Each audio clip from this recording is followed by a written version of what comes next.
Olá, ouvinte! Open your eyes e seja muito bem-vindo ao primeiro Desperte. Hoje com o quadro Discute aí, que funciona como uma espécie de debate. O tema será Sobreviver ou Lutar? A constante guerra pelos direitos. Me chamo Daniel Simões e estou aqui com Caio Cibrão, Guilherme Malafatti e uma convidada muito especial. Lissandra Leite, pode se apresentar, por favor? Oi, gente, tudo bem? Muito legal poder estar aqui com vocês, conversar. Eu sou Lissandra, né? Meu nome é Lissandra Leite. Eu moro aqui em São Luís do Maranhão. Eu sou jornalista, também sou advogada, estudei comunicação, mas depois fiz direito exatamente para facilitar a luta, né? Aprender algumas coisas para melhorar a luta. E tenho uma trajetória de vida muito ligada aos movimentos sociais, especialmente de defesa de direitos de crianças e adolescentes. Quase todos os trabalhos que eu fiz em organismos internacionais, Unicef, Unesco, em ONGs também, foi sempre trabalhando com direitos de crianças e adolescentes. E hoje eu estou fazendo uma experiência diferente, que é trabalhar num governo. Então, hoje eu faço parte da equipe do governo do Maranhão, do governador Flávio Dino. Sou secretária adjunta de Direitos Humanos, na verdade, secretária adjunta de Direitos da Criança e do Adolescente, né? E agora estou no outro lado do balcão, não mais na sociedade civil, mas dentro de uma equipe de governo, tentando também garantir direitos. Então, estou bem contente de estar aqui, de poder conversar com vocês. Interessante. Então, meu nome é Guilherme, como já viu aí na pauta do Daniel. Estamos aqui para ajudar o Daniel a te entrevistar, ter uma conversa legal, dar espaço para o Caio se apresentar também. Eu sou o Caio, estamos se formando no ensino médio, né? Concluído aí, né, Daniel? É. E estamos aqui para ajudar o Daniel a gravar o podcast. Então, vocês querem começar aí falando sua introdução? Vamos combinar, não é difícil ver que desde sempre nós lutamos uns com os outros para defender ou clamar pelos nossos direitos.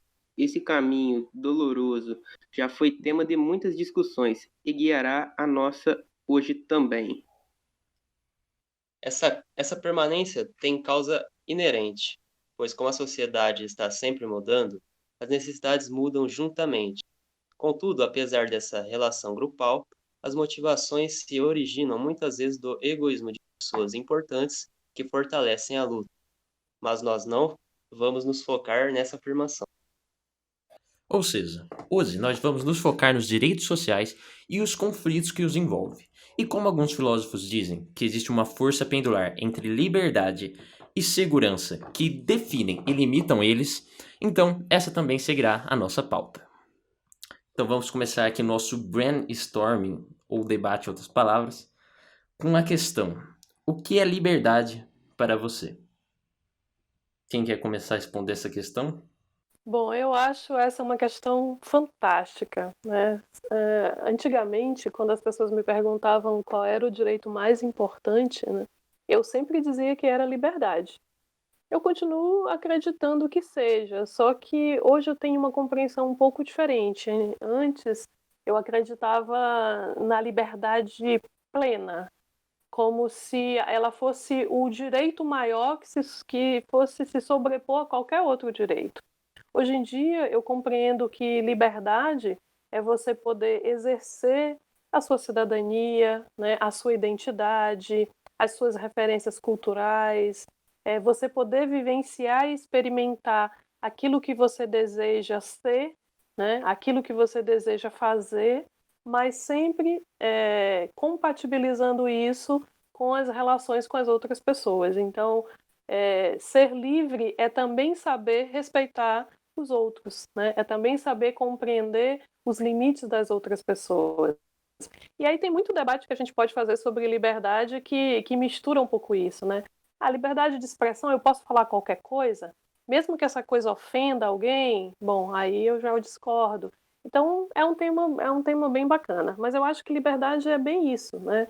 É a gente poder ter a oportunidade e a possibilidade de exercer em respeito a todos os outros também que convivem conosco aquilo que a gente quer fazer, que a gente quer ser, né, que a gente quer experimentar, que a gente quer vivenciar, mas sempre considerando que, como a gente vive em sociedade, como a gente vive junto de outras pessoas, a gente precisa entender que a liberdade do outro também está aqui do nosso lado, né? Ela não pode ser ultrapassada.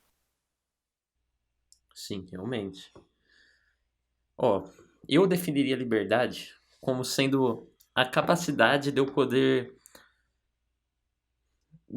a liberdade de eu poder fazer o que eu desejo, mas limitado pela liberdade do outro, obviamente. Mas, tipo, essa questão da liberdade também leva pra gente muito pra questão do direito, porque eu acredito que o direito e o dever, na verdade, é uma moeda dos dois, é um mesmo lado da moeda. Então, tipo, tem uma moeda e os dois lados. Porque a partir do momento que o seu direito começa a afetar outra pessoa, começa a limitar a outra pessoa, você vai ter que ter um dever para não quebrar o direito da outra pessoa também. Então, liberdade para mim estaria definido bastante na palavra oposição. A capacidade de você se opor às outras pessoas também. Quando você não, quando você perde isso, você perde a sua identidade também. Quando você não pode se opor, você vira um sistema todo autoritário. E você permite que coisas horríveis aconteçam, como já aconteceu em muitos momentos da história, né?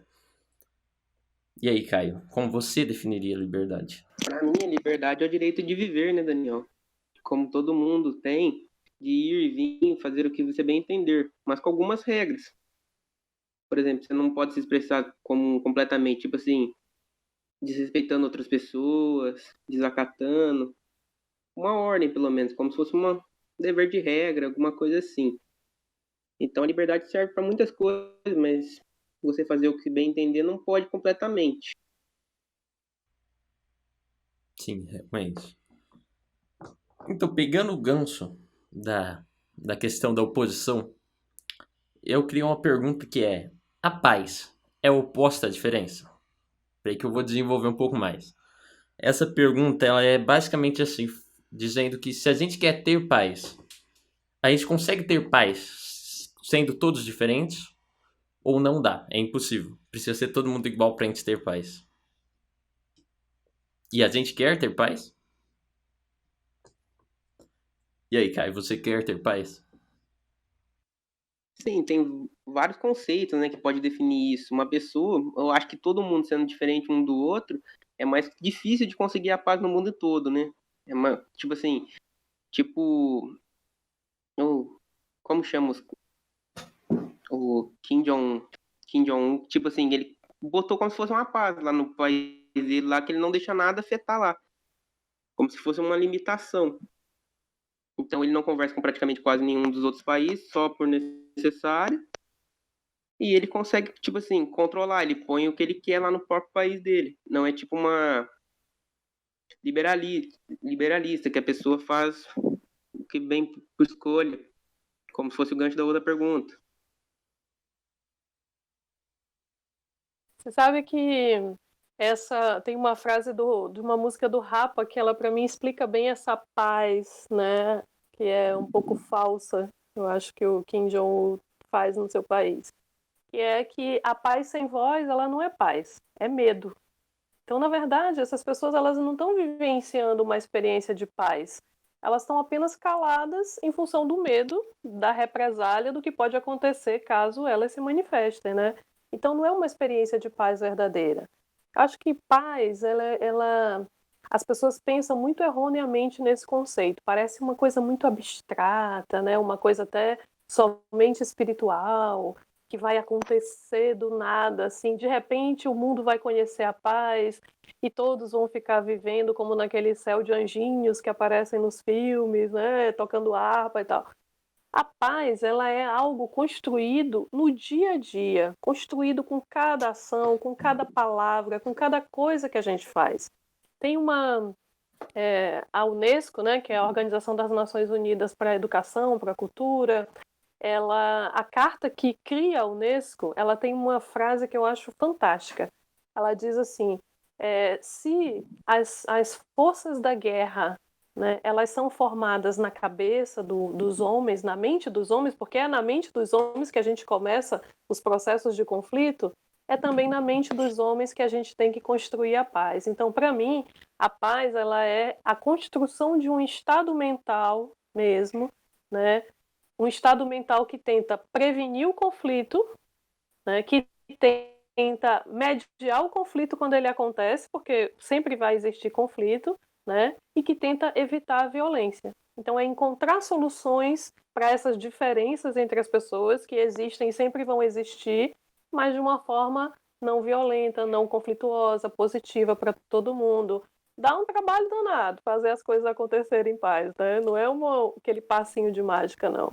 Então, paz para mim é exercício, exercício, exercício. É tentar todo dia, né? Sim, foi realmente nessa questão semântica que eu pensei quando eu criei essa pergunta. Porque se ouve, por exemplo, as Mises falando em paz, né? O que você faria para o mundo? Eu queria paz mundial. Mas, tipo, se a gente for ver, a paz que é tipo, no sentido de ausência de problemas, ela é impossível de existir. E também, particularmente, não é algo que eu gostaria que existisse. Porque, tipo, viver sem nada pra fazer, sem ter algum empecilho, é algo que seria, tipo, sei lá, você não teria muito motivo pra viver. Muita gente já comete suicídio atualmente porque não encontra um sentido pra vida. Imagina se você não tivesse nada pra fazer e tudo que você quisesse acontecesse chegasse na sua mão facilmente. Então, eu acredito que realmente a paz, no sentido mais geral, ela é oposta à diferença. Mas, se a gente pegar o sentido que deveria ser, o sentido mais verdadeiro da palavra, ela é congruente à diferença. Só vai poder existir paz se a gente conseguir manter essa paz dentro da diferença de cada indivíduo. Porque as pessoas são diferentes, a humanidade é diferente e isso não vai mudar. Por mais que a gente pegue autoridades e, tipo, pegue governos autoritaristas, nunca vai existir uma sociedade 100% igual. A gente pode pegar a Revolução Francesa para mostrar, entendeu? O Luís lá, o rei Luís, a rainha até falou para se eles não têm pão, que comam brioche. Então, isso, para ela tinha uma visão de mundo completamente diferente da realidade. E ela sabe que estava todo mundo igual a ela, mas estava todo mundo morrendo de fome. E aí a gente viu o que aconteceu. Virou um caos na França. Então é impossível a gente acabar com a diferença no mundo e logo é impossível a gente ter paz sem existir a diferença. Entendeu? A gente pode até tentar alcançar uma paz, mas vai ser uma paz utópica. Paz. Então, a paz tem dois tipos de paz, né? Como o Caio falou ali. Tem a paz que você conquista com suas ações. Tipo assim, tem a paz, assim, que todo mundo, tipo assim, de uma forma, em sociedade, pelas leis, assim, você cria-se uma paz, entendeu? Mas por causa das leis. Se não houvesse essas tais leis, eu acho que o mundo seria bem mais desregulado, entendeu? Porque o ser humano ele age só por meio dessas leis, entendeu? Porque eu acho que a liberdade ela afeta um pouco nessa paz, entendeu? Porque várias pessoas não pensam igual a outra, entendeu? Não, muitas pessoas elas pensam, tipo assim, em lascar a outra, entendeu? Nesse sentido mesmo. Então aí cria-se um mundo, tipo assim, que é difícil ter uma paz, realmente. E tem a paz ditatorial, né? O cara faz lá o que ele manda para as pessoas e as pessoas seguem o que ele faz e aí se tem uma paz mesmo, entendeu? Porque aí não vai ter conflito, nada, porque se tiver alguém contra ele, é Não tipo vai isso, estourar a entendeu? guerra, né? Vai ter uma guerra civil, essas coisas. Eu acho que essa questão do que tu falaste, né, do individualismo das pessoas, do egoísmo, ela tem um impacto muito grande em construir ou não vivências de paz, né? Então, quando eu me coloco sempre à frente, os meus interesses estão sempre à frente, são mais importantes do que os das outras pessoas, né? Quando eu não me importo com o que vai acontecer com o outro, desde que eu esteja bem, obviamente eu posso até construir uma situação de certa tranquilidade para mim, mas em algum momento a revolta dos que estão ao meu lado, ela vai aparecer, né? Ela vai explodir, seja num conflito ali direto, seja numa situação política, seja numa guerra, dependendo de que nível a gente está falando. Então, eu penso mesmo que construir a paz entre as pessoas é exercitar esse diálogo, né? Onde eu posso dizer o que eu desejo, mas eu também preciso ouvir o que tu queres, o que tu precisas, né? Para que a gente possa tentar ali encontrar o que é melhor para todo mundo, o que vai deixar todo mundo ao máximo mais confortável. Não quer dizer que todo mundo vai ficar super confortável, mas que as pessoas vão encontrando os caminhos. É esse exercício mesmo que as pessoas se recusam a fazer. E aí ficam reclamando, que o mundo está violento, né? Que a gente não pode sair na rua, que tem isso, tem aquilo, mas qual é a origem mesmo dessas inseguranças, das violências, né? De tudo que a gente vê por aí. A origem disso é o individualismo de cada um, individual mesmo, de como as pessoas se comportam e do sistema que a gente vive. Porque a gente também não pode ignorar que um sistema como o nosso, capitalista, né, onde o lucro é o que importa mais, logo, né, alguém vai ter sempre uma vantagem sobre o outro. Então, esse sistema também vai gerar essas situações de conflito. Então, pensar, né, começar a ir além da superfície é o que vai fazer a gente encontrar estados de paz, construir situações de paz e relações de paz, seja no nosso ambiente próximo mesmo, em casa com os amigos e tudo, seja na nossa vida da cidade, né, politicamente, socialmente.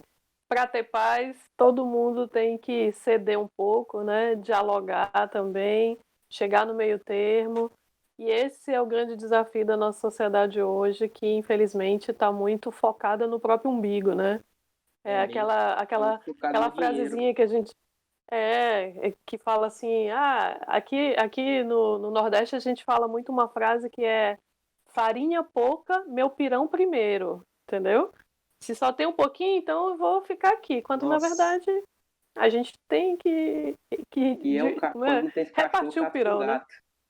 Sim. Aqui é a pirão, frase, né? pirão você usa um tanto de farinha e dá pouco, né?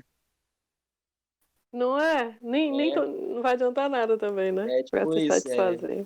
até entendi esse ditado aí. E voltando lá para a resposta do Guilherme, eu achei até interessante a resposta da segunda questão, que ele falou sobre o individualismo, que lembra um pouco até Hobbes, né? Que Hobbes falava que o homem é o lobo do homem. Mas aí, essa pergunta nem estava programada, mas eu vou fazer assim mesmo. Vocês acreditam que o homem é realmente o lobo do homem? Ou vocês estariam mais para Rousseau? Que que o homem nasce bom e a sociedade o corrompe? Eu tô mais pra Rousseau mesmo. O homem nasce perfeito. Só que a sociedade, como já dizia, né, em alguns filmes, a sociedade o corrompe. Eu acho que o homem ele é muito influenciável. Ele é facilmente influenciável enquanto criança. Facilmente manipulado, né? Vamos dizer Ele é manipulado. bastante, ele é manipulado enquanto criança, por isso que quando a criança cresce, enquanto afetada a infância dela, ela vai crescer de um jeito errado. Então, ela vai se corrompendo e quando ela cresce, ela vira um adulto delinquente. Como se fosse um sistema. É, Vai, em algum momento teve que existir uma sociedade pequena, entendeu? Então, tipo, o rumo que essa sociedade tomou foi que fez o homem ser corrompível? Ou, tipo, se a gente pudesse voltar para a primeira sociedade e falar alguma coisa, a gente conseguiria mudar tudo? E, tipo, o homem não lutaria mais contra o homem? Tipo, não existiria mais intriga? Ou, tipo, isso é natural? Levando assim mais específico. Bom, eu acho que, na verdade, nem o homem é o lobo do homem, nem ele é tão perfeito no início, né? Eu acho que o que a gente tem são pessoas, sociedades ainda primitivas. Então, à medida em que a gente se desenvolve, né, intelectualmente, moralmente, a gente vai compreendendo que a relação com o outro, ela também precisa ser protegida, porque é importante para nós mesmos. Não é bom para ninguém viver numa sociedade em que o outro está passando necessidade, né? Porque isso que vai acontecendo com o outro vai gerando impacto na minha própria vida. Então eu acho que se a gente volta lá para trás, a gente vai encontrar o homem lobo do homem, sim, por quê?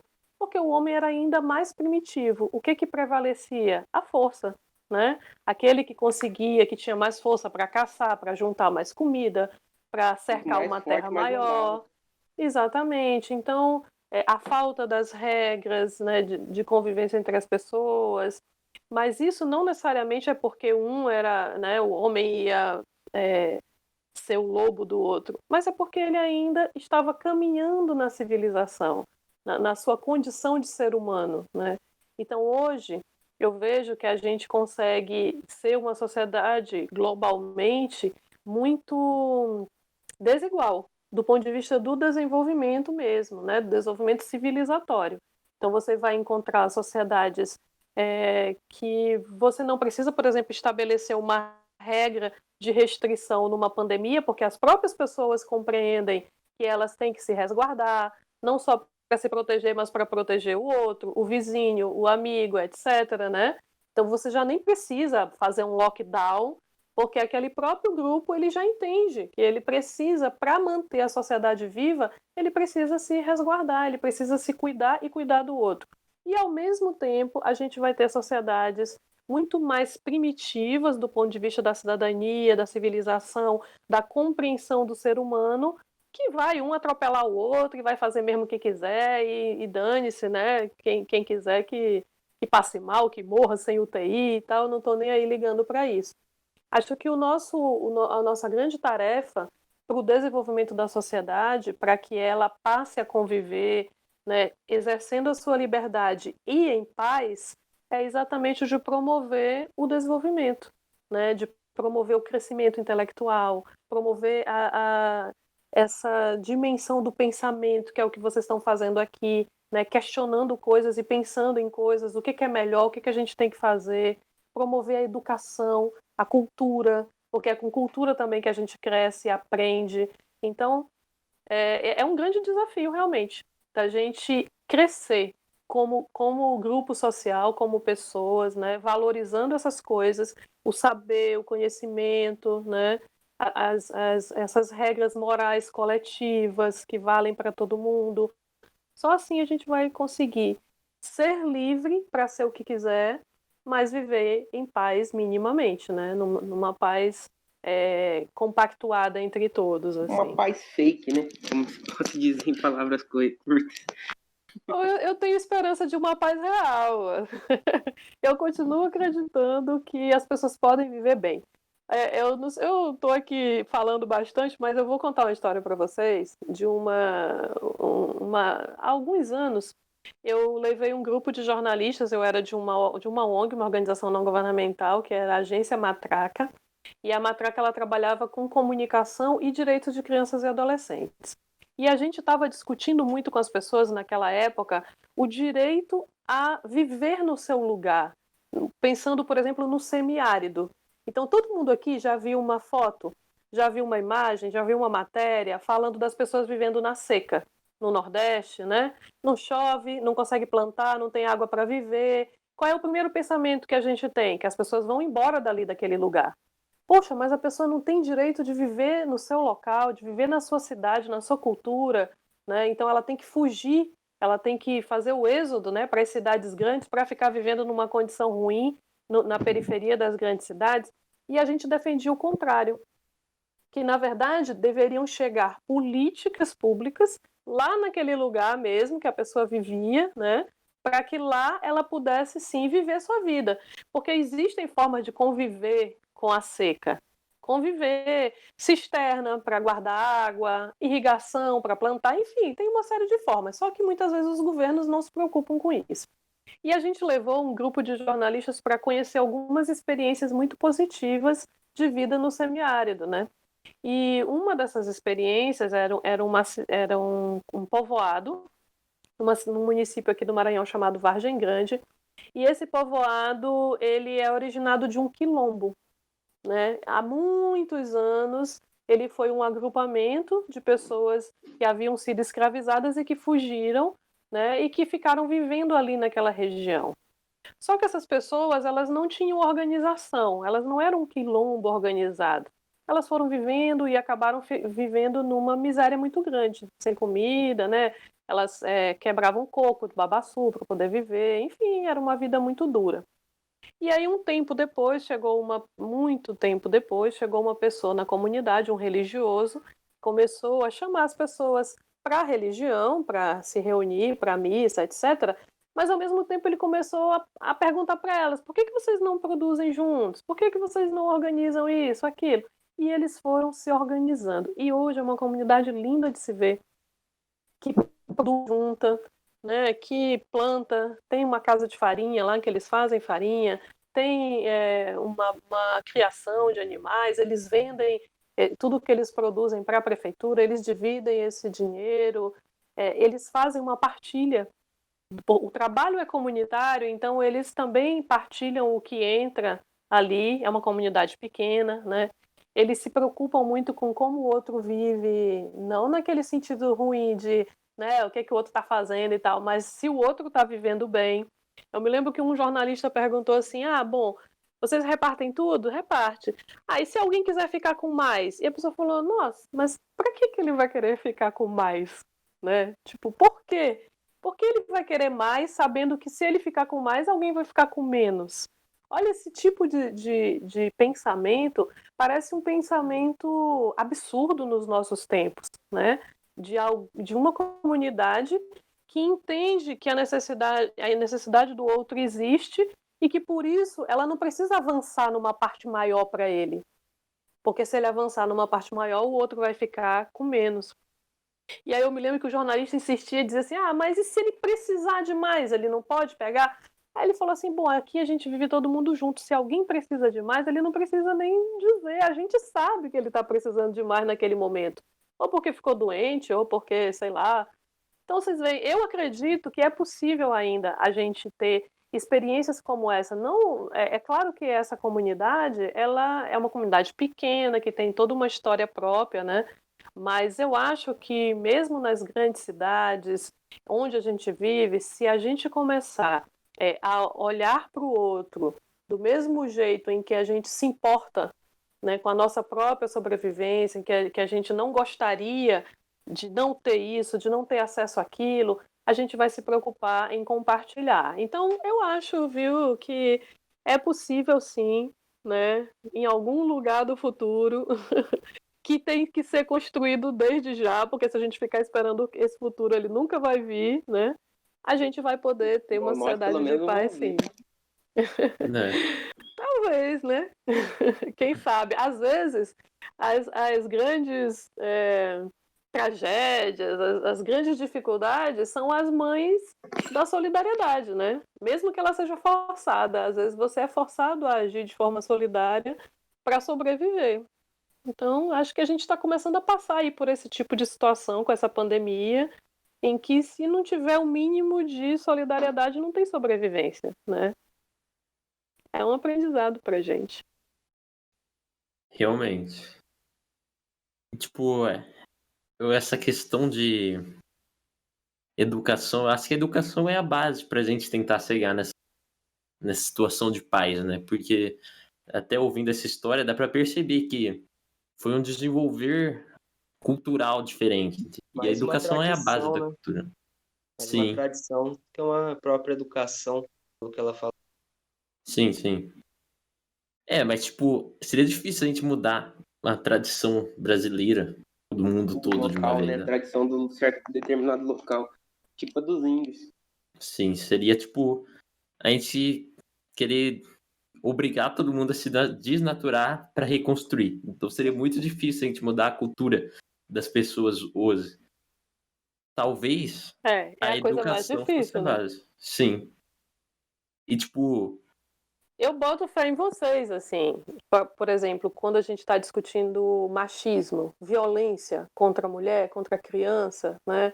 A base da violência, assim, a causa maior da violência, ela é a nossa estrutura patriarcal, a forma como a nossa sociedade é organizada, essa nossa estrutura que é patriarcal e que se manifesta de várias formas através, né, da cultura machista, ela permite que o homem, e aí eu tô falando genericamente, tá, gente? Não é só o homem que é violento, né? Enfim, mas quando a gente olha os dados, os números, a gente vai Mas ver. o Quem faz homem, a querendo ou violência não, ele tem é mais força, exatamente. né? Ele tem mais força.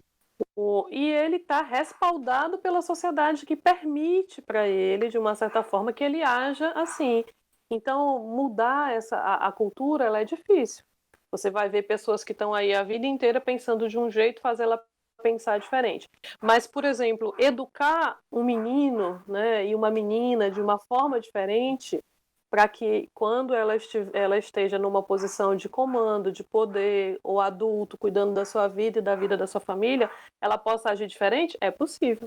E eu vejo muito isso agora, vários movimentos identitários, né, movimentos em que as pessoas estão assumindo os seus desejos de serem como são, enfim, movimentos de gênero, eles estão nascendo com pessoas que estão começando a construir um pensamento diferente.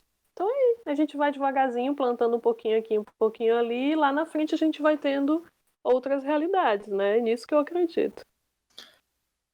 mas esse avanço social, ele tem o poder dele vem da educação? Você acredita que, tipo, a educação que pode levar a essa mudança em um nível maior, pelo menos? Só a educação.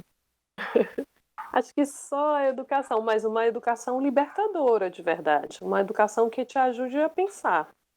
Porque se a gente encara, né, a criança, o adolescente, o aluno como aquele pedacinho de tábua rasa, né, como a gente falava antigamente, que eu vou colocar lá tudo o que eu quero, aí eu só vou estar reproduzindo um outro adulto como aquele Você que eu. fala você fala então que você tem que fazer o aluno refletir sobre, não só Exatamente. colocar o Não só ensinamento. empurrar, né? Não É, só Sim, é. empurrar assim, né?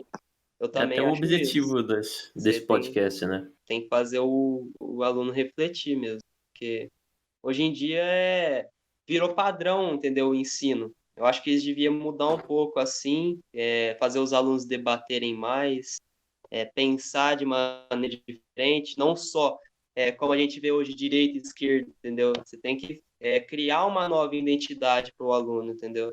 Eu Uma acho que multiplicidade, né? Exatamente. tá faltando muito isso hoje. Um monte de gente pensando igual e pouca gente pensando diferente. Eu acho. Isso mesmo. Ó, às vezes a gente não reflete nem sobre a linguagem. Então, por exemplo, eu venho da comunicação, então para mim a linguagem ela é fundamental. Então tem coisas que a gente fala e fica repetindo e às vezes a gente nem entende por quê. Quando para pensar, pensa mesmo, né, reflete, fala, meu Deus, de onde eu tirei isso, né? Como que eu aceitei essa palavra assim? Então, quer um exemplo bem assim gritante, pá. Marido e mulher. Olha só, por que que quando alguém casa, o homem vira marido, é uma outra condição, ele deixa de ser o solteiro e passa a ser marido, e a Verdade. mulher, ela vira mulher. Como assim? Ela não era mulher? Quer dizer que ela só é mulher agora porque ela tem um homem junto com ela? Que é Nunca isso? parei pra pensar nisso, velho. Também Olha não. só, tá vendo? Então tem muitas coisas na nossa Deixa eu linguagem que evoluir. elas são opressoras, Tem que né? ser E a marido e gente vai esposa, só. marido e mulher. Exatamente. Se os dois estão mudando de condição, né? Estão deixando de ser solteiros e agora são marido, esposa, sei lá. Mas não, ele é marido, ela é Ela é mulher. mulher. Olha só. Então, assim, e isso aqui é um exemplo. Eu podia falar vários de Pô, mas palavras que a gente interessante. repete sem refletir, né? Sem pensar. Então, acho que a educação mesmo, quando você começa a conhecer coisas, descobrir, né? Ler, e ver teorias diferentes, inclusive aquelas teorias que a gente não concorda, às vezes a gente já não concorda de cara, Mas aí quando a gente começa a estudar, a ler, a questionar, a debater, você vai ver que tem uma coisa aqui que é interessante. Então você não concorda 100%, mas tem algo que você pode aproveitar daqui para construir o teu próprio pensamento. Então a educação, ela pode sim libertar, né? Mas ela precisa ter esse desejo de libertar. E os alunos, né, os adolescentes, as crianças, eles precisam exigir isso também. Claro que não é aquela, vamos brigar e tal, tal. Mas é cobrar que haja mesmo o pensamento, né? A liberdade de pensar, né? Só assim a gente vai conseguir pensar num mundo melhor. Porque senão a gente vai ficar repetindo o mesmo mundinho aí problemático que a gente está vivendo para sempre, né? Não vai E ser aí a da gente roda não do vai gira-gira, ver, né? Não vai ser da roda Sim. não gigante. é? Parece aquele destino marcado, né? Que não tem como mudar. É, Eu acredito, sim. Eu acredito na mudança, gente. Só tem uma coisa mesmo, já dizia aí uns filósofos, que é permanente no mundo, que é a mudança. A gente está mudando o tempo inteiro. O tempo inteiro a gente está mudando, seja individualmente, que você aprende uma coisa hoje, faz uma coisa diferente amanhã, hoje vocês estão fazendo um podcast diferente, né? Então, assim, a mudança, ela é permanente, né? Só que ela tem que ser permanente e tem que ser positiva. Ela tem que trazer aprendizados, ela tem que trazer coisas novas para a gente ir melhorando o que não está bom. O que não está bom tem que mudar. Isso aí.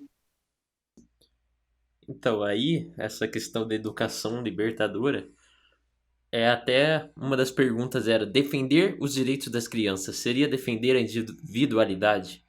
Porque se a gente pega uma educação que é basicamente só colocar as coisas, tipo, colocar matérias na mente das pessoas, a gente meio que quebra a individualidade dele. Ele não vai ser puramente capaz de pensar muitas vezes. A gente vê muitas pessoas outras que são facilmente manipuláveis, até por governos, entendeu? A gente vê o crescimento, às vezes, de um extremismo. As pessoas querem o extremismo porque elas não conseguem pensar em outros... Porque elas quebraram a visão de mundo delas, entendeu? Elas não ficaram fixas. Elas ficaram fixas em um ponto de vista e não conseguem abrir esse leque. Então, é até essa questão. Será que defender os direitos das crianças é defender a individualidade dessas crianças que futuramente serão o futuro do país?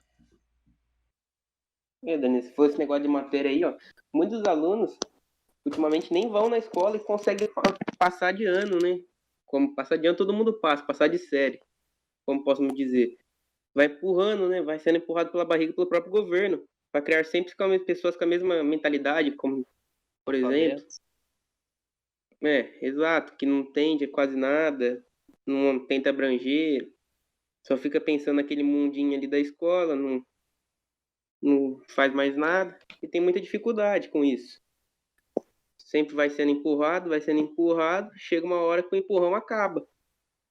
E É. você tem que se virar Tudo. sozinho. Uhum. Sim, essas pessoas vão acabar decidindo o futuro do país, né? Muitas vezes. E elas estão sendo empurradas. Tudo que é fácil não tem aquele gosto, né? De falar, nossa, eu consegui, cara, Os entendeu? da vitória, né? Tudo que é fácil você não tem mérito, entendeu? Você tem que ter um pouco de dificuldade na vida para dar valor, entendeu? Senão não tem Dá sentido. valor no que merece, né? Não tem sentido, entendeu? Tudo ser fácil. Se tudo fosse fácil, não teria graça, entendeu? Conquistar é bom, né? Conquistar, nossa, Agora, eu acho que coisa tem conquistar. acho que o Como problema da educação hoje, assim, ele é a nossa educação, ela é uma educação conteudista, né? Ela valoriza muito mais a quantidade de conteúdo que deve ser passada do que o aprendizado em si, do que as habilidades que as pessoas devem ter, né? Porque para que deveria servir a educação, na minha opinião, né? Para te ajudar a pensar, né? A conhecer, a organizar o teu pensamento, a saber compreender razões, né? Compreender premissas que as pessoas te apresentam, refletir sobre isso, criar ideias. Também, claro, a educação deveria te ajudar a ter uma série de conteúdos que são importantes para a vida. A gente precisa saber contar, porque a gente vai precisar todo dia, né, pagar uma conta, fazer não sei o quê. A gente precisa entender do nosso corpo um pouco. Enfim, tem uma série de conteúdos básicos que são importantes para a nossa vida. que a gente vai usar o tempo inteiro, vai saber lá na frente. Mas a gente foi construindo no Brasil uma ideia de que a boa educação é aquela que tem muito conteúdo, né? E aí os Um alunos conteúdo são que você nem bom, vai usar, né? Perde qualidade, pois né? é.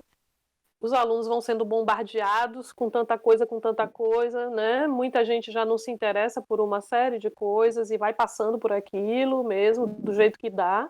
Às vezes é fácil, às vezes não é, né? Tem gente que vai sofrer pra caramba para encarar um determinado conteúdo que não é a sua vocação, que não é o seu desejo e que ele não vai tirar dali o melhor para si. Eu lembro quando a minha filha, ela fez o intercâmbio fora do Brasil e uma coisa que eu achei muito interessante quando eu perguntei para ela da escola, ela foi para a Dinamarca, né? E ela me falando muito empolgada da escola, né? Porque lá na Dinamarca ela tinha vários currículos. Então ela escolhia aquele currículo que estava mais voltado para a tendência dela de trabalhar no futuro. Então ela é de humanas, né?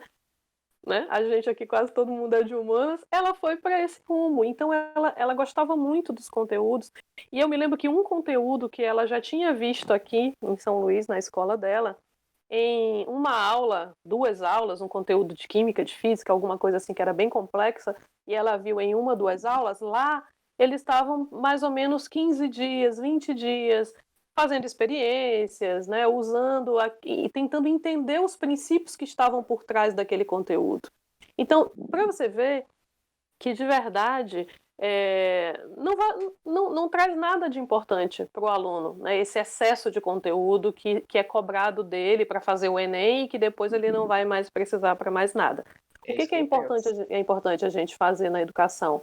Era isso. Era ter um conteúdo nuclear de cada uma das disciplinas, aquelas coisas realmente mais importantes, mais significativas, e ter também a liberdade do aluno já ir construindo, experimentando áreas e coisas que ele já tem interesse, né? A gente já começa a manifestar nossas vocações, nossos desejos já desde cedo.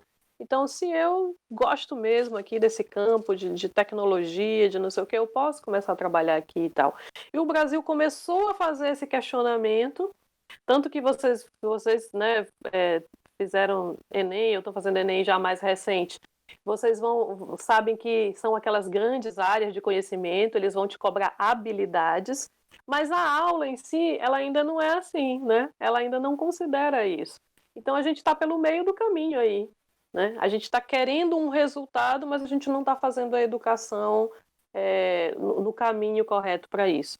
Então, acho que a gente precisa mudar ainda muito nossa educação. Infelizmente, agora a gente está meio sob ataque, né? A educação está aí sofrendo uma série de ataques mesmo, corte de recurso, tentaram acabar com o Fundeb, conseguiu manter o Fundeb, mas ontem mesmo já saiu uma informação, uma decisão lá do governo federal de que o valor aplicado por aluno per capita vai ser menor do que era. Então, olha só, um país que tudo que a gente precisa investir em educação, agora eu ainda vou investir menos ainda por aluno.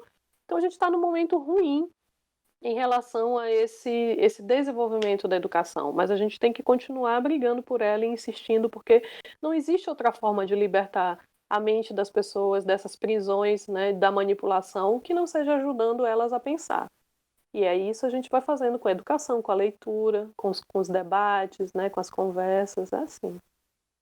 Sim, acima do Como vai conteúdo. Só sair do falando da ensino questão médio, né? da individualidade, desculpa, Daniel, você falou da questão da individualidade. Sim. Eu acho que defender direito de criança e adolescente é sim, né, defender a sua individualidade, mas garantindo para ela o acesso à educação que lhe permita expressar também essa individualidade, né?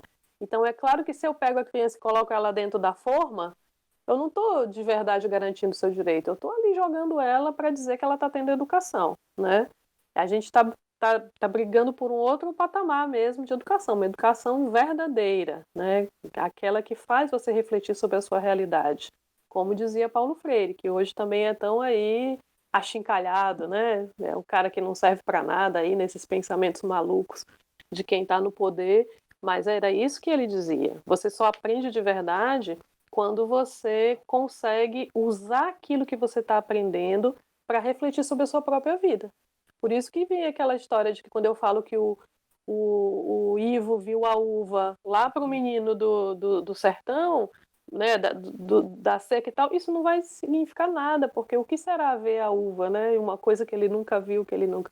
Mas se eu for falar que ele viu a manga, a mangaba e tal, ele vai entender muito melhor e vai refletir na sua vida o que é ver a manga, né?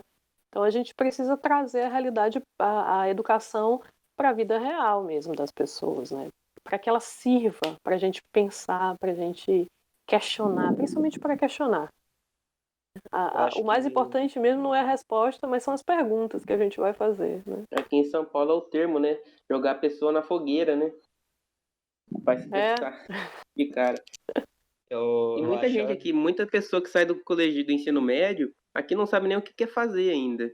Se quer continuar estudando, se quer fazer só um curso, que já quer trabalhar direto. Muitas pessoas já não tem mais nem noção do que quer fazer. mas você sabe também que eu acho muita gente tem uma vocação, né? Algo que se manifestar cedo, claramente. Por exemplo, quando eu decidi fazer jornalismo, eu já sabia desde muito cedo, eu queria ser repórter. Né? Eu queria investigar notícia, eu queria escrever, eu tinha muito esse desejo. Só que eu tinha muitos amigos, eu me lembro que no terceiro ano a gente fazia vestibular ainda, não tinha Enem, e a nossa inscrição era manual, assim, a gente preenchia um formulário, ia lá, pagava a taxa, levava aquele formulário. E eu me lembro de vários amigos que na hora de preencher ainda tinham dúvida no curso. Porque agora você faz a prova e depois que você escolhe lá, né, a partir da nota no SISU. Mas antes você tinha que escolher o curso antes. O vestibular mesmo, né?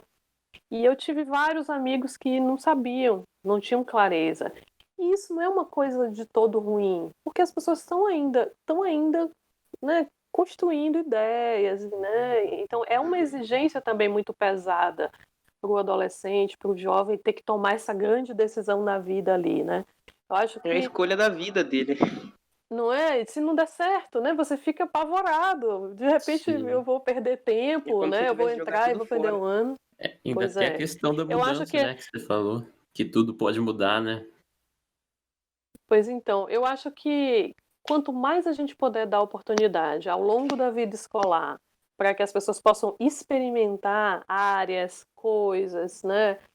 Eu faço teatro aqui para ver como é essa coisa. Eu também, ao mesmo tempo, eu entro numa Olimpíada de Matemática porque eu acho bacana testar isso aqui. E eu participo do jornal laboratório ali, né? Enfim, né? Essas coisas que a gente vai para ir testando e vendo. São muitas possibilidades. E a gente também não pode se restringir tanto. Mas a realidade é essa, é que vai ser exigido de cada um, né, chegando ali no final do ensino médio, tomar uma decisão. Eu sempre digo para quem me pergunta, para quem está nesse momento, assim, falar assim, ó, pensa no que você gosta mais nesse momento, né? Mas pensa também que a vida é mudança e que você pode de repente estar no meio do teu curso e descobrir que o teu desejo de vida mesmo é fazer uma outra coisa completamente diferente. E claro que a gente tem que sobreviver, que a gente tem que trabalhar, encontrar formas de viver, mas mais importante do que isso é a gente encontrar caminhos de vida que sejam satisfatórios, que a gente possa estar feliz fazendo aquilo ali, né? É muito triste você ter que exercer uma profissão por toda a vida de uma coisa que você realmente não gostou, não curtiu e está fazendo porque é o jeito, né?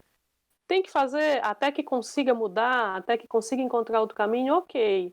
Mas tem sempre que buscar outras formas de exercer esse desejo de liberdade, que é o de fazer o que se quer, né? De ser o que se quer ser. Sim. É como se a vida fosse um aplicativo, né? Você sempre se atualizando.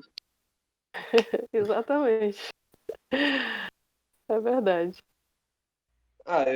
aquela hora eu ia falar que, tipo, as pessoas precisam melhorar sua maneira de conversar, entendeu? Porque, tipo, hoje em dia todo mundo quer, de alguma forma, falar melhor do que o outro, entendeu? Tipo assim, eu não concordo com você. Hoje em dia tem aquele termo do cancelamento, né? Se o cara não gosta de uma opinião sua, ele não aceita e te maltrata por isso, ele Ignora. te critica por isso, ele te critica de uma maneira negativa, entendeu? E é isso, eu acho que as pessoas deviam conversar como a gente, entendeu? Aceitar a opinião do outro, a partir da nossa conversa, criar novos pensamentos, novas maneiras de pensar, entendeu? Eu acho que Novas ideias. que o mundo tá muito fechado, tipo, tá com muita briga, muita intriga e tá esquecendo do que realmente importa, que é ter pensamentos novos e ter uma vida boa, entendeu?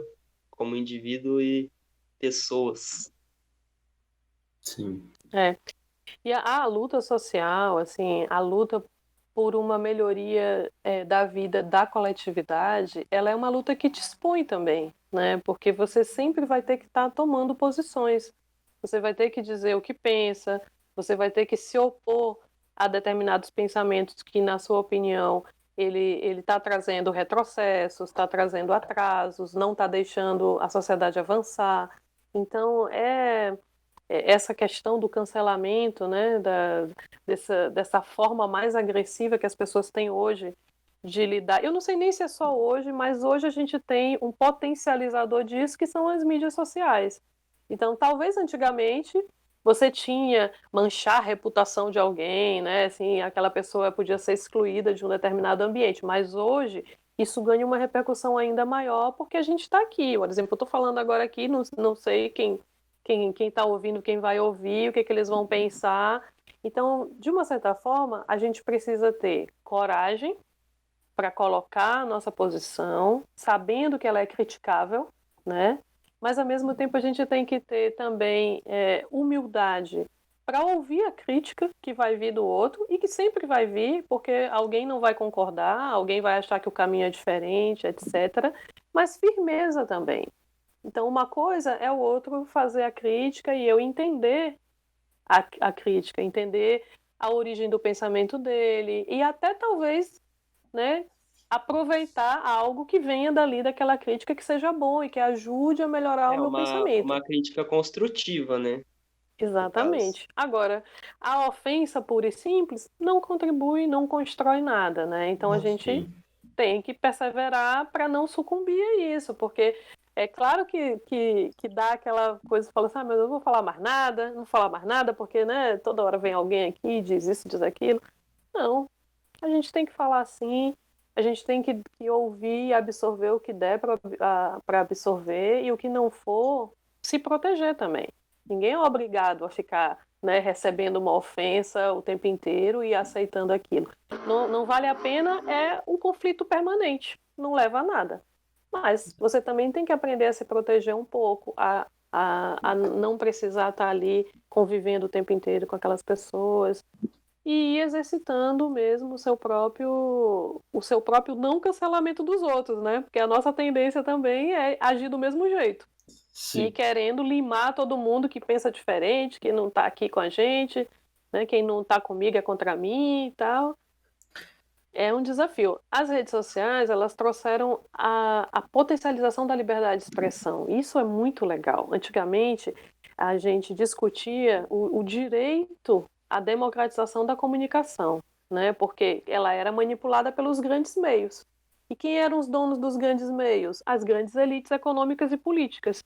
Então, é claro que o pensamento, né, que era transportado pelos meios de comunicação, rádio, TV, revista, etc., jornais, eram os pensamentos da elite, porque eles eram os donos daqueles meios de comunicação. Hoje em dia, com as mídias sociais, a gente consegue quebrar essa hegemonia.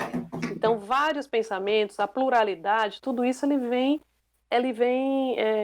rompendo com aquele pensamento único, né? E isso é muito bom. Mas, ao mesmo tempo, a gente tem um espaço aí para toda essa violência simbólica, as palavras que as pessoas falam, o jeito como elas agem, né, que é extremamente ofensivo muitas vezes e que não acaba não construindo muito. Então tem Hum. que tentar aproveitar o melhor, né, e se proteger daquilo que é pior aí das redes sociais. Sim, realmente.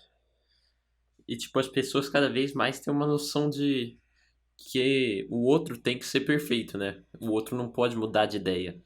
Então, tipo, mais do que a coragem de você expor sua opinião, é muito difícil você expor que você tá errado. As pessoas não aceitam mais a possibilidade das pessoas estarem erradas. Porque, obviamente, ninguém é perfeito, ninguém precisa entender de tudo, e não vai também, porque é impossível. Mas se a pessoa for capaz de aprender, ela tem que ter liberdade de poder expor pro mundo que ela estava errada. E, tipo, infelizmente, as pessoas vão ter que aceitar, entendeu? Mas, obviamente, a pessoa não pode deixar de lado as consequências do que ela fez, né? Porque, tipo, mas ela fez um erro muito grave que acabou ferindo diretamente a vida, interferindo diretamente na vida de outras pessoas. Ela tem que correr atrás de pelo menos tentar hum, recuperar um pouco, melhor, isso daí, reparar a palavra, pra ajudar, mas, tipo, ela pode estar errada, né?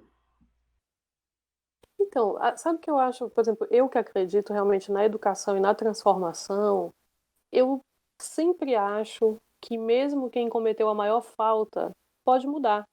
Porque se eu não acreditar nisso, então eu vou defender logo a pena de morte. Tipo assim, quem errou que morra logo, porque não tem jeito, né? Então eu não defendo, ao contrário, né? Eu acho que penas graves, não sei o que, elas não ajudam em nada a sociedade.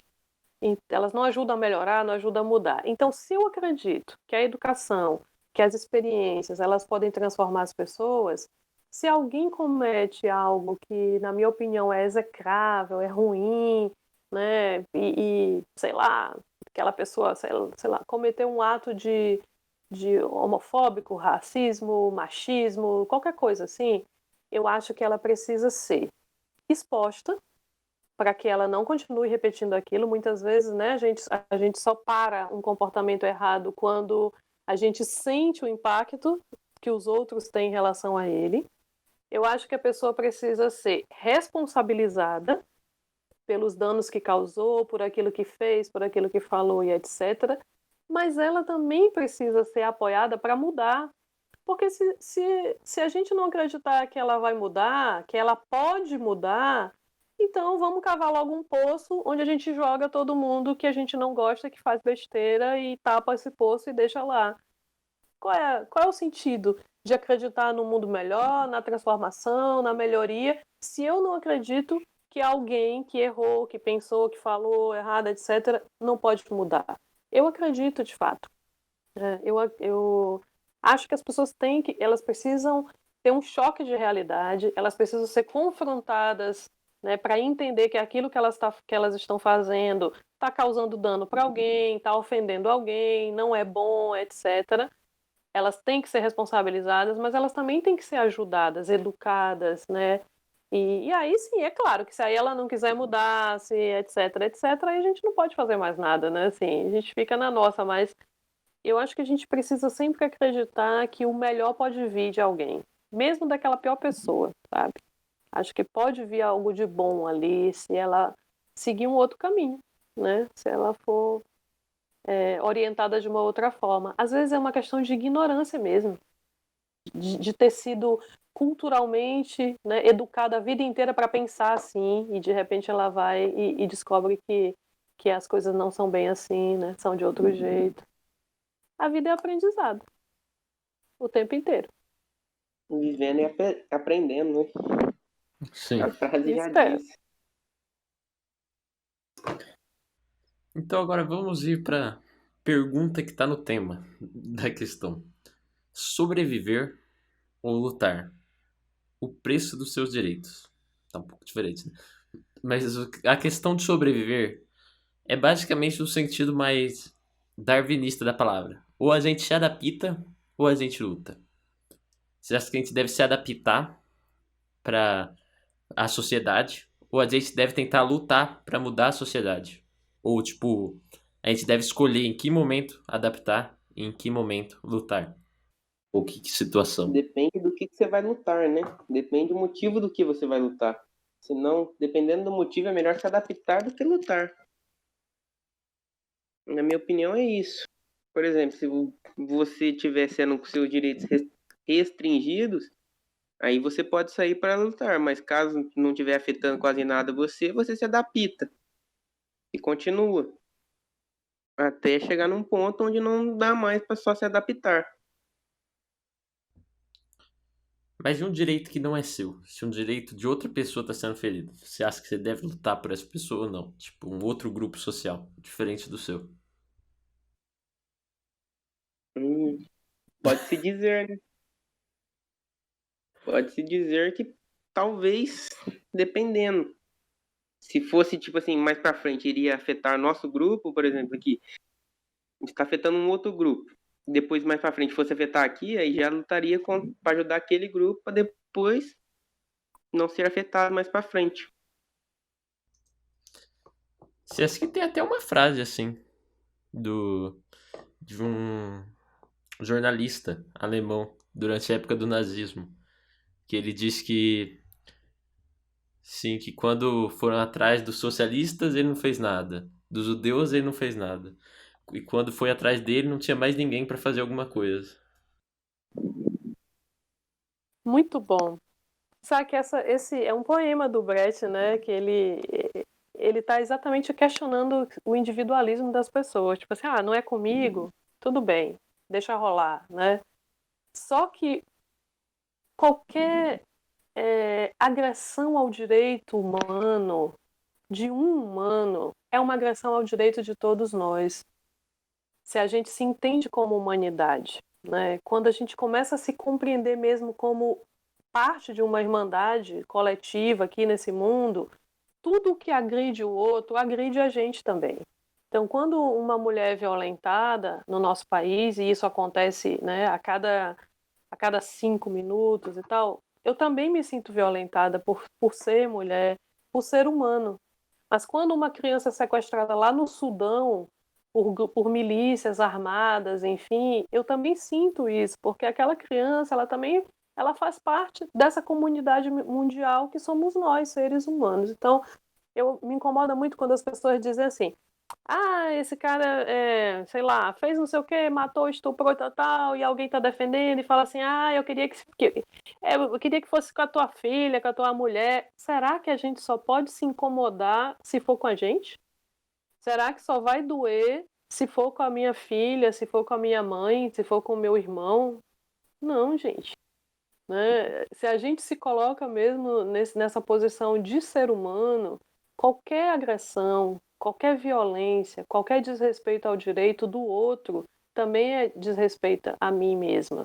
Então, eu acho que a gente precisa começar a compreender isso, que nós somos mesmo uma coisa única, né? Uma Como se fosse uma sociedade. família. Exatamente. Quando alguém está triste, quando alguém está sofrendo, eu não posso ficar feliz, né? Eu posso até estar de boa aqui, todos nós aqui, eu, meus 2 filhos, meu marido, fiquei 15 dias isolada, não tive coisas graves, né? Tive muita dor de cabeça, febre, dor no corpo, aquela coisa, mas fiquei em casa. Não precisei ir me hospitalizar, não precisei me entubar e também não morri. E ninguém na minha casa aconteceu isso. Mas isso não vai fazer com que eu diga, de boa, porque isso aí é só uma gripinha e tal, tal, tal, entendeu? Quem quiser que se cuide. Eu sofro quando eu sei que alguém está ali sofrendo também, porque é indigno, né, que muitas coisas que deveriam ser feitas não são feitas. A gente precisa pensar que se a gente permite e aceita que aconteça com o outro, uma hora vai acontecer com a gente, como diz o Brecht, né? Uma hora aquilo vai se voltar, vai chegar para ti. Tem gente que pensa que não tá nem aí com a vida do presidiário. Tô nem aí, presidiário tem que sofrer, tem que morrer, tem que não sei o quê, né? As pessoas falam muito isso. Ele tá lá dentro, quero mais é que ele se exploda e tal, tal, tal. Só que a sua vida aqui fora, ela tá ligada com a vida dele lá dentro. Porque quando ele está sendo tratado de forma indigna e quando ele não está melhorando lá dentro, ele está se aperfeiçoando no crime.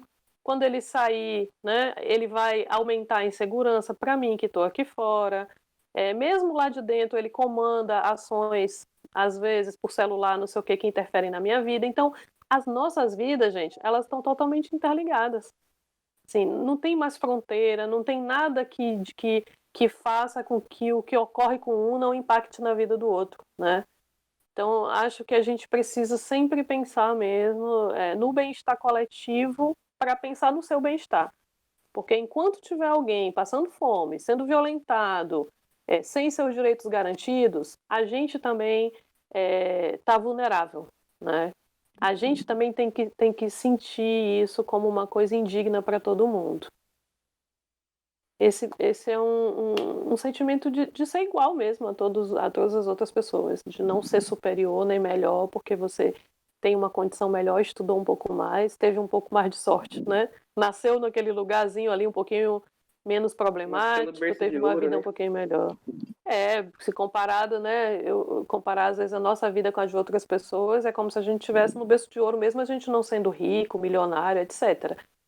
Mas é triste. É triste ver que as pessoas, né, acham que só vou me preocupar se acontecer comigo. Na verdade, é esse tipo de pensamento que a gente tem que mudar, né? É como a questão do meio ambiente, né? O debate feito sobre o meio ambiente, ele é muito claro, né? Ele diz isso. Não importa se não está queimando a floresta na minha porta e eu não estou sentindo a fumaça, nem o calor, nem nada. Quando queima a floresta lá, vai gerar calor para mim, o mundo vai ficando, né, com menos possibilidades de produzir alimento, de produzir água, enfim, tudo, né? É para todo mundo. A Terra, ela é como se fosse uma bolinha desse tamanho assim. Não tem o filme do Homens de Preto, né? Ela é aquele pingente no colar do cachorro, aquela coisinha pequenininha mesmo, assim. A gente está na mesma bola, né? No mesmo negócio. E, tipo, é uma questão da globalização, né? Cada vez mais essa integração que você fala é evidente. Então, o mundo todo afeta. Não existe mais eu como um indivíduo. E nem daria para existir, né? Porque, voltando na questão de sociedade, nós somos seres fracos comparados com qualquer outro animal que existe na natureza. Um urso mata a gente muito facilmente. A gente só tá no topo da cadeia alimentar porque a gente vive na sociedade. Que a gente soube que a gente precisava do outro para viver. E por mais que tipo, no início disso teve escravidão, hoje dá pra gente viver com todo mundo sendo livre e ao mesmo tempo todo mundo estando seguro, tendo liberdade. Só que precisa, tipo, não apenas de uma ação do governo, entendeu? Porque, tipo, a palavra política, por vir de polis, por vir da ágora, era uma reunião de pessoas na praça, era uma reunião de cidadãos. Então, a política ela tem que ser feita pelo povo também. E hoje, principalmente quando a gente vive numa república. Então, a gente muitas vezes pensa que é o único dever político nosso, o único direito político é simplesmente ir lá e votar. Mas a gente tem que estar participativo na sociedade. Porque, tipo assim, se a gente for ver e depender de pessoas que estão no governo há anos e nunca fizeram nada, por que elas vão começar a fazer do nada? Um dia elas vão acordar e hoje eu resolvi fazer alguma coisa. A gente tem que ir lá e cobrar dos nossos políticos também. Não é só uma questão, vou eleger aqui qualquer um, a culpa não é minha, quem ganhar foi a maioria que escolheu. E aí pronto, desça isso por 4 anos e depois fica já falando que o Brasil não tá indo pra frente, né? Aí Lava complica. as mãos, né? Sim, Às vezes não tem visibilidade, né? Certos grupos estão vivendo o mal, as consequências, mas isso não aparece. Por exemplo, fome e tal. A gente está nos últimos anos, 4 últimos anos, no nosso país aqui, aumentando cada vez mais o nível de pessoas, o número de pessoas na extrema pobreza. O que é viver na extrema pobreza, né? É viver com menos de extrema pobreza, deixa eu só me lembrar os Menos números de um certos salário aqui. mínimo, eu acho. Não, menos de um salário mínimo menos de meio Miséria. salário mínimo é Miséria. pobreza, e extrema pobreza é um quarto de salário mínimo. Então, a pessoa, você está vendo assim, a pessoa, e às vezes ela não chega nem a pegar nesse dinheiro, né? É só um cálculo que se faz de que ela teve acesso a alguma coisa e tudo. Mas sim, tem muita gente no nosso país hoje que está passando fome, que não tem acesso ao mínimo básico necessário para sobreviver. Só que essas pessoas, elas não têm expressão, né? Elas não conseguem falar, elas estão fora das nossas redes sociais, da nossa bolha que a gente vive, elas estão em locais distantes, às vezes nem tão distantes, por exemplo, como as periferias da nossa cidade, as periferias urbanas, tem muita gente vivendo também em extrema pobreza, mas elas não conseguem ter essa visibilidade. Então a gente não vê, parece que não existe, né? E ao mesmo tempo, né, tem muita gente que já começa a olhar para essas pessoas, mesmo que não esteja sofrendo isso, está lá, tá cobrando, está discutindo, né?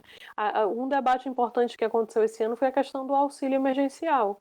Então, se as pessoas não podem trabalhar, né, minimamente, porque tem que ficar em casa para se proteger numa pandemia tão grave, para ela sobreviver, né? E esse mínimo discutido foi o auxílio emergencial. O que era o auxílio, né? Um valor que todo mundo ia receber, quem precisava, cada mês, tal, tal, tal. Só que para receber tem gente que não existe no nosso país porque não tem nem documento, não tem certidão de nascimento, não tem RG, não tem CPF, né? Não tem acesso à internet. Como é que vai se cadastrar no aplicativo do INSS para poder pedir o auxílio? É analfabeto, não sabe fazer isso e mora lá em tal local onde não tem. Então, como é que essa pessoa vai acessar o auxílio emergencial para sobreviver nesse período? Não vai.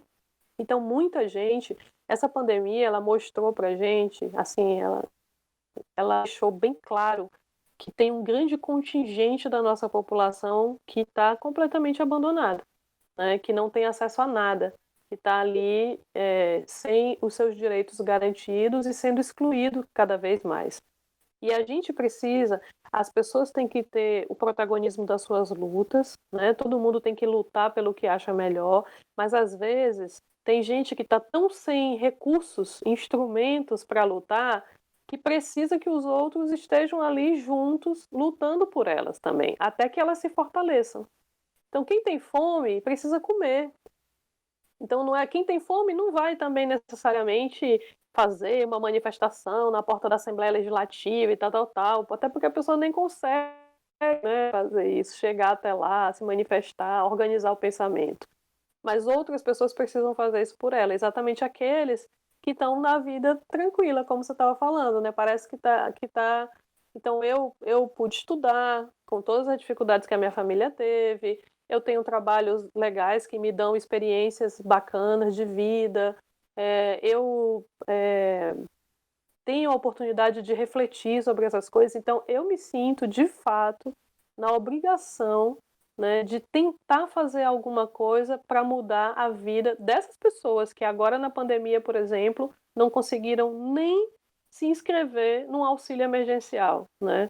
Porque as condições em que elas vivem são as piores e a culpa disso é da desigualdade do nosso país, onde muitos têm muitos e poucos têm muito, né? E muitas vezes têm quase nada, estão vivendo aí sem nada.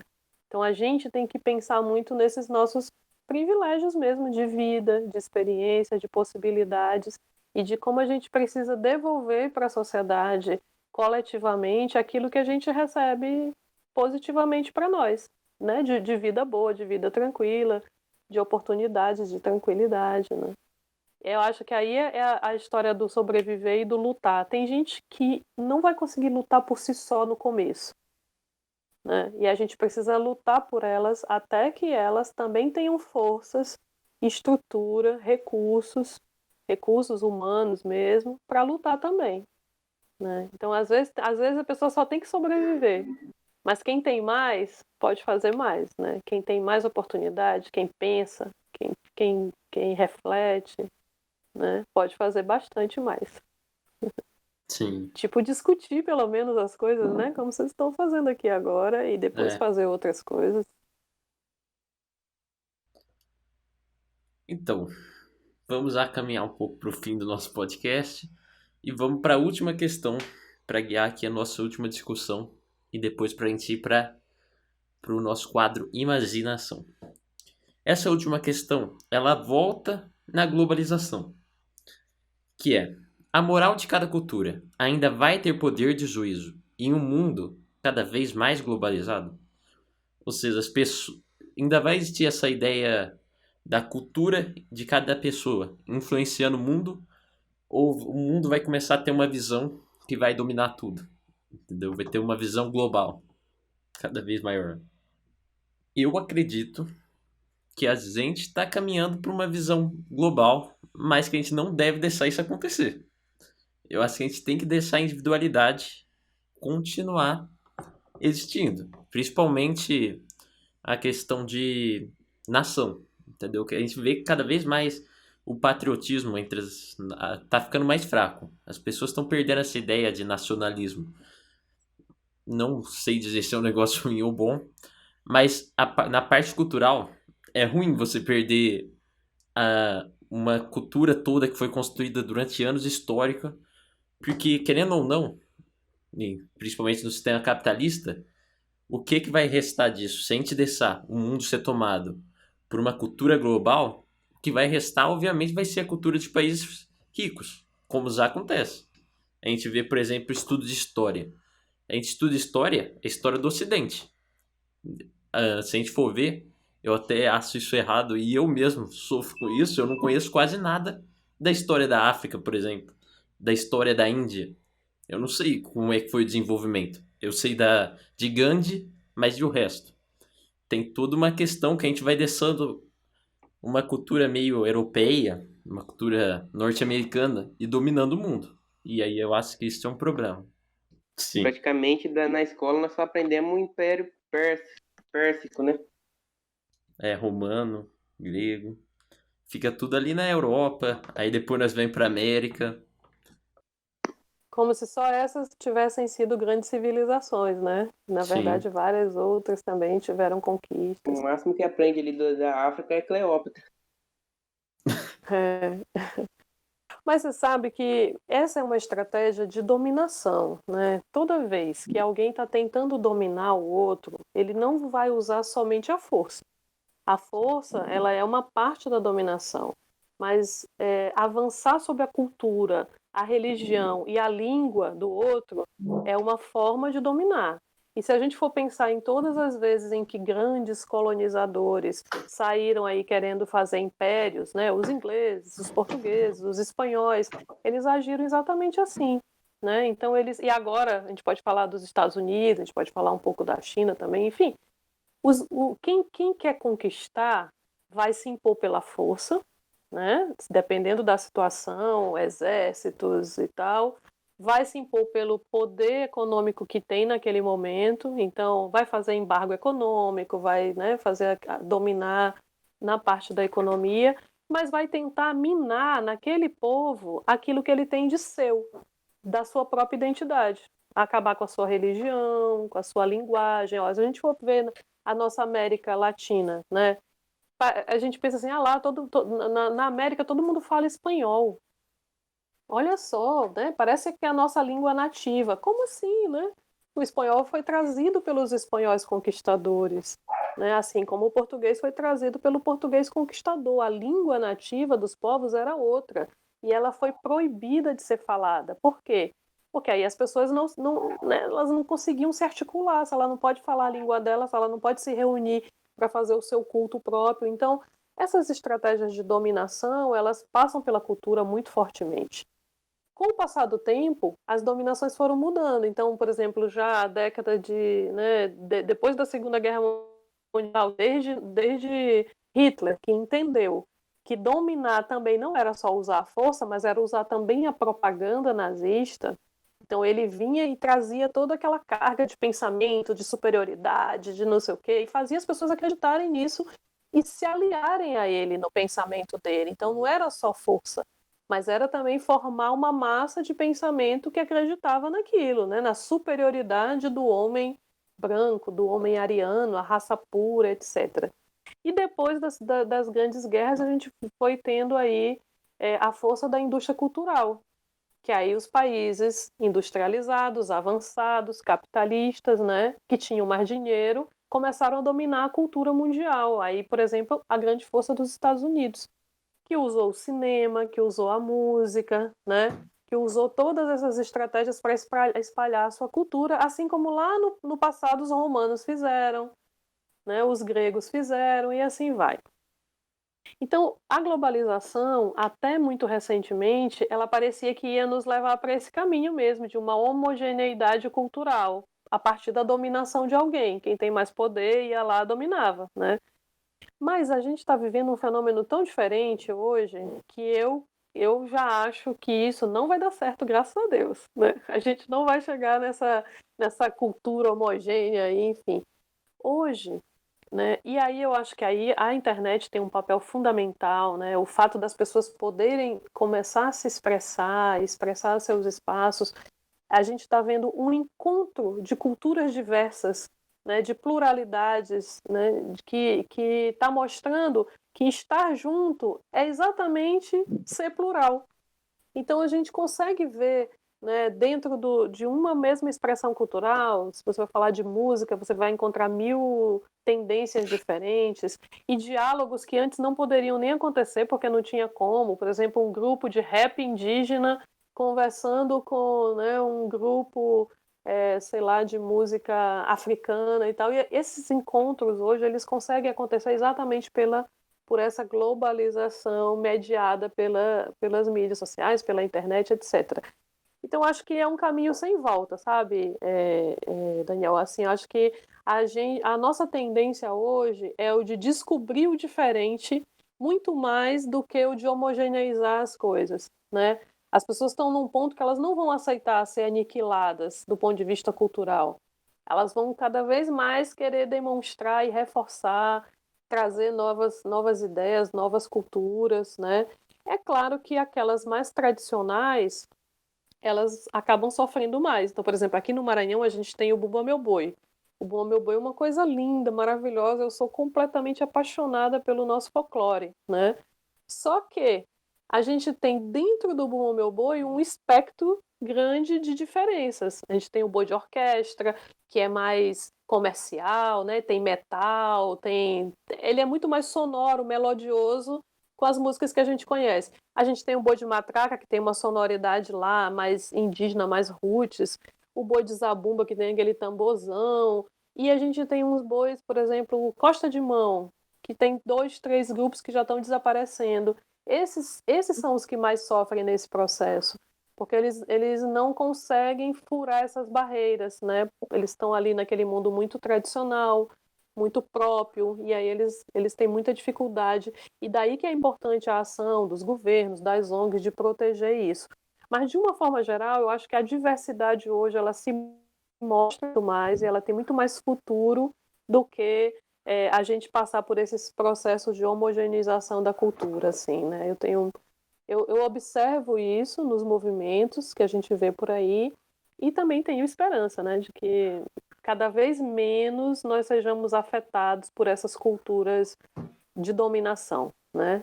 Que a gente até veja, mas ela é só mais uma, né, que está vindo ali e que a gente pode escolher outras coisas também e se expressar na nossa própria cultura. Eu acho que hoje a gente está vivendo um momento diferente, entendeu? Então, podemos dizer que a gente está criando uma nova cultura, entendeu? E cada pessoa também tem suas tradições, entendeu? Então, a cultura, vamos dizer que vai de individual até chegar nos grupos, até chegar na sociedade, né? Se você for ver. Então, hoje em dia, a gente mesmo está criando uma cultura diferente aqui no Brasil, por exemplo, com o funk, com o rap, entendeu? São culturas diferentes. E você vê as culturas antigas, elas meio que, se for ver, elas sumiram um pouco por causa dessas culturas novas que estão chegando. Então tudo é meio adaptativo, entendeu? Tudo muda com o tempo. Se você for ver, as antigas você encontra lá muito por exemplo, na Bahia, lá que as moças usam aquele, lá, não sei como que chama aquilo lá, que elas usam na cabeça, entendeu? É porque aquilo lá é tradição ainda. Mas se não fosse uma tradição, eu acho que seria esquecido, entendeu? Mas é algo muito É só uma relativo. lembrança. se a pessoa gosta daquela cultura, e eu acho que a cultura nunca vai morrer, entendeu? Ela só não pode ser esquecida. Então, tudo é algo relativo. Hoje em dia, cria-se outras culturas, mas as antigas, ela só depende de não ser esquecida. Eu acho isso. E eu acho que as culturas de fora estão bem fortes, sim. Tipo, hoje em dia, muitas pessoas escutam músicas internacionais. Internacionais. Isso. Eu acho que gostar de outras culturas não vai fazer a gente deixar a nossa de lado, entendeu? Eu acho que até é bom para a gente conhecer outras culturas e se interessar por outras culturas, mas eu acho que deixar a nossa de lado, não, acho que isso não vai acontecer. Entendi. Tá sempre em movimento, né? O tempo inteiro. Isso. Cultura também é isso, é Tá movimento. sempre se atualizando Sim. também, tá sempre se modificando. Mas, tipo, se a gente continuar dependendo da indústria cultural, tipo, por exemplo, Facebook. O Facebook tem um sistema de inteligência artificial, de machine learning, que literalmente conduz o pensamento de milhares de pessoas do mundo. Isso pode influenciar muito o pensamento das pessoas. A gente já viu influenciando, influenciou eleições comprovadamente, né? O Facebook vendeu informações para uma empresa, Cambridge Analytica, em 2015. E o YouTube, por exemplo, o YouTube também tem um sistema onde o que vai aparecer para você, ele te deixa preso num mundo de conhecimento, uma bolha. Então isso quebra, por exemplo, o que a gente está tentando fazer aqui, que é levar a diferença. Então, por exemplo, a gente está indo contra o que a maioria dos sistemas de inteligência artificial colocaria para as pessoas olharem, né? Mas lutar por direito é isso, é ficar sempre indo contra esses sistemas que tentam dominar todo mundo, né? Sim, Porque, na verdade, eles estão ali para garantir outros direitos, né? Os direitos de quem manda, de quem decide, das elites, etc. E a gente está aqui querendo quebrar essas estratégias. E eu acho que as pessoas têm tido muito sucesso ao longo do tempo, assim, de ir rompendo, né, o tempo inteiro, de ir brigando, de ir tentando. Não é fácil, tem horas que a gente parece que está perdendo mesmo a guerra, como essa questão das eleições é muito forte mesmo, isso que foi feito de fake news, né, de grupos de WhatsApp, disseminando notícias falsas o tempo inteiro e que influenciaram as pessoas a votar de um jeito ou de outro, ou a se comportar de um jeito ou de outro aí, como a gente tem visto. Mas, ao mesmo tempo, a gente está vendo esses questionamentos. Por exemplo, eu vi agora na campanha da Manuela lá no Rio Grande do Sul, que foram derrados mais de 4.000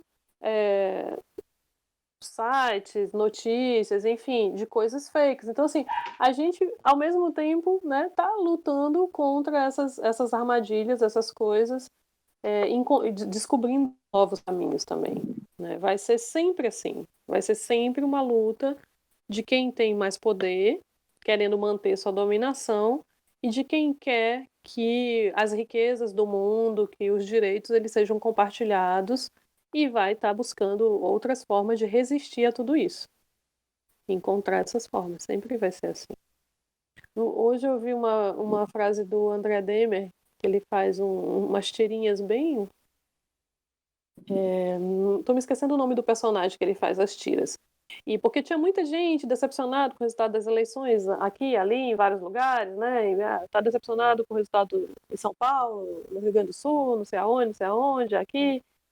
E aí fala assim, eu tô cansado de lutar pela democracia, porque no final das contas as pessoas votam errado e tal. E ele falou assim, olha, lutar pela liberdade, pela democracia, lutar por direitos, é uma luta permanente. Sempre vai ter gente querendo manter a sua riqueza, a sua hegemonia. E as várias gerações elas vão ter que sempre enfrentar isso para que a gente avance. E a gente vem avançando muito. Se a gente olha para o mundo como ele era há, sei lá, há 50 anos, há 100 anos, e olha como ele é hoje, nesse aspecto de garantia de direitos, ele é muito diferente. Né? Então, tem gente que pensa que não adianta, nada muda. Muda sim. As coisas estão mudando muito. né? Só que o nosso tempo de vida, ele não é o tempo histórico.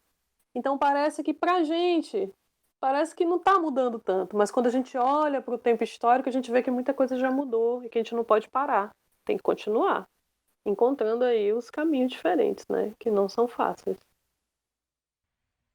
Sim, então, tipo, enquanto existir o mal, e vamos colocar entre aspas, porque é uma questão muito difícil de definir, vai existir uma resistência. Enquanto existir resistência, vai haver esperança de mudança, de avanço, Exatamente. de um futuro melhor, né? Vai ter luta.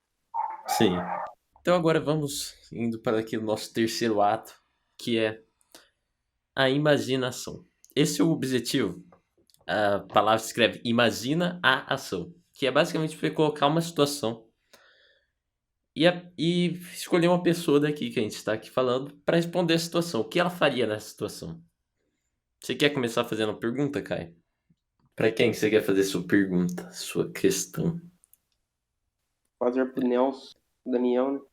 Então vamos lá, Nelson, fazer para você a pergunta.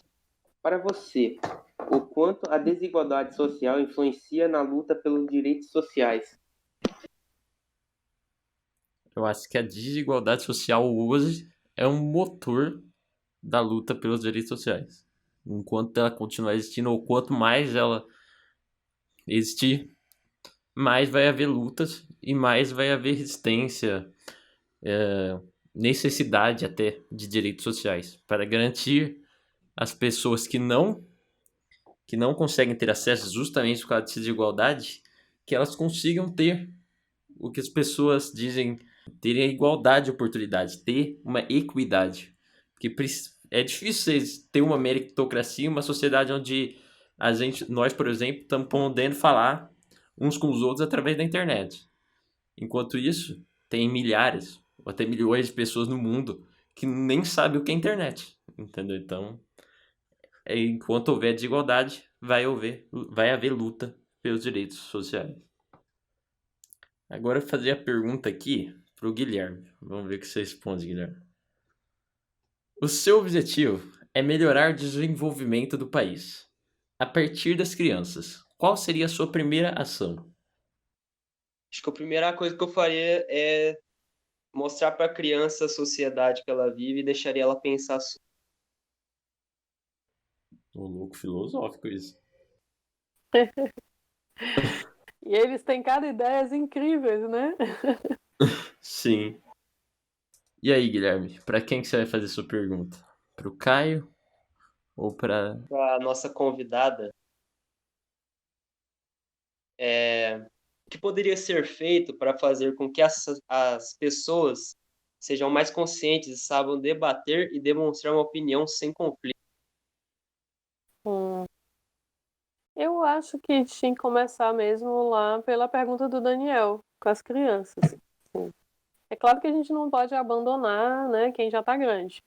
Mas se a gente começa a fazer com que as crianças tenham a oportunidade de debater, né, dentro dos seus limites de entendimento das coisas, elas terem a oportunidade de se manifestar, de pensar, saber que ela precisa ouvir, respeitar a voz do outro, a fala do outro e construir ideias coletivas, elas vão crescendo assim, né? Então acho que uma forma da gente melhorar o diálogo é a gente investindo mesmo nas crianças. Por isso que para mim é tão importante trabalhar na defesa de direitos de crianças, de adolescentes, porque eu acho que a gente muda o mundo, né? Muda o jeito de ver as coisas, de pensar quando a gente está garantindo para esses pequenos, para as criancinhas, para os outros, para os adolescentes também, essas oportunidades de pensar, de refletir, de discutir, debater.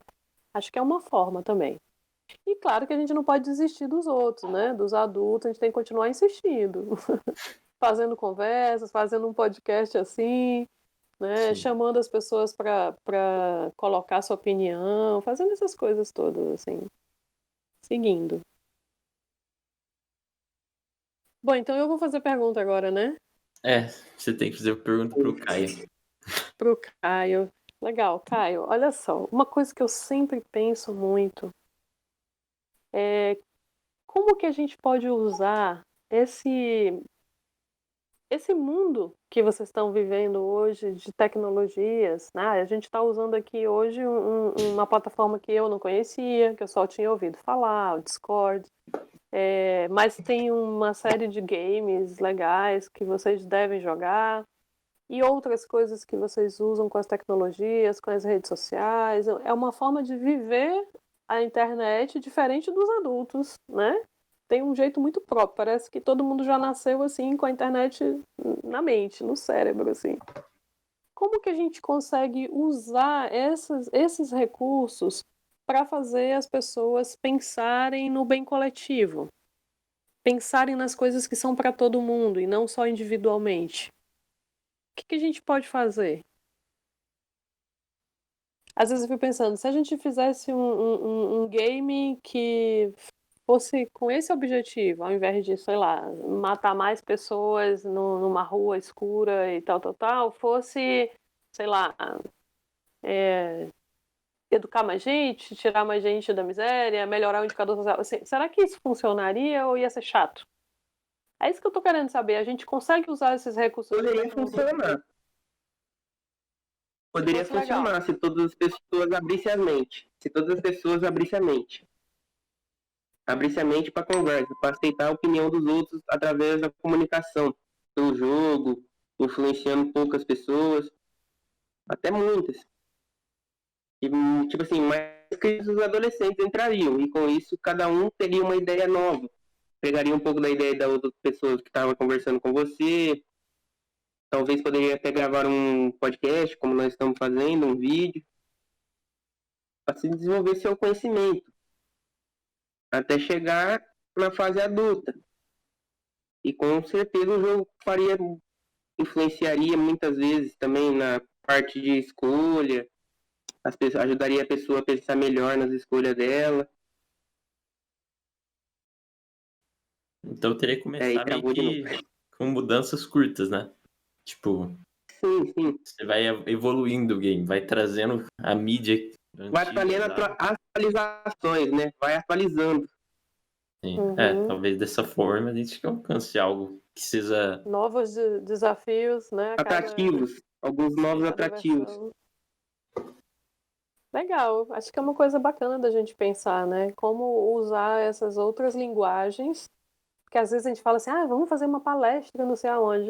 Nossa, quem quer ouvir uma palestra, assim, né? Nem todo mundo tá afim de ouvir alguém falando horas e horas e horas de uma coisa. Mas, de repente, você está ali numa plataforma jogando alguma coisa e os conteúdos interessantes estão vindo e você está ali aprendendo e dialogando. Acho que a gente precisa investir um pouco mais nisso, né? Sim. Então, assim, eu vou por fim aqui ao nosso podcast. Eu espero que vocês tenham gostado. Gostaria de agradecer primeiramente a participação aqui da Alessandra Leite, também dos meus amigos Caio, Guilherme. Alguém quer dizer alguma coisa antes de terminar? Eu queria agradecer a participação da Sandra, tomar o seu tempo aí de alguma forma. Se eu falei alguma coisa que talvez não agradou você, entendeu? Eu queria agradecer pela oportunidade de ter conversado, entendeu? E tenha muito sucesso na sua vida e tenha uma boa noite. Eu também gostaria de agradecer a participação dela. Gostei muito de conhecer a senhora.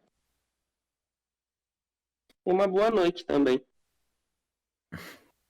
Bom, gente, eu que tenho que agradecer. Para mim foi muito legal ter essa conversa. Vocês imaginam que, sendo hoje secretária de Direitos Humanos, enfim, às vezes eu tenho tarefas bem chatas, né? Participo de debates e etc., reuniões e às vezes eu não tenho essa oportunidade de estar aqui fazendo uma conversa assim simples, né? Uma conversa direta, honesta mesmo. A gente está falando aqui o que pensa, nem sempre essa oportunidade ela existe. E para mim é muito gratificante poder conversar com adolescentes, conversar com jovens, ouvir o que vocês têm a dizer e alimentar ainda mais as minhas próprias ideias a partir do que vocês trazem, das suas próprias vidas, né? Às vezes eu falo muito em nome de crianças, de adolescentes, defendendo direitos, mas vocês têm voz própria. E ouvir essa voz e conversar é maravilhoso. Então, eu que agradeço. Para mim foi um tempinho aqui mesmo de bem prazeroso, né? Saí com várias ideias boas aqui também para pensar. Desejo muito sucesso ao programa de vocês, ao cast que vocês vão fazer. Espero que tenha muitos. Depois quero ficar acompanhando também, ouvir um aqui, outro ali, sempre que puder. E colaborar sempre que vocês quiserem, né? Com qualquer outro tema, qualquer ideia, enfim.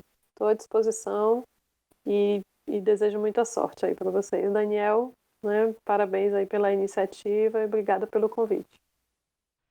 Por nada. Então, muito obrigado a você, ouvinte, que está ouvindo aqui até o final. E você continue sempre de olhos bem abertos e continue acompanhando o nosso Desperte. Até mais.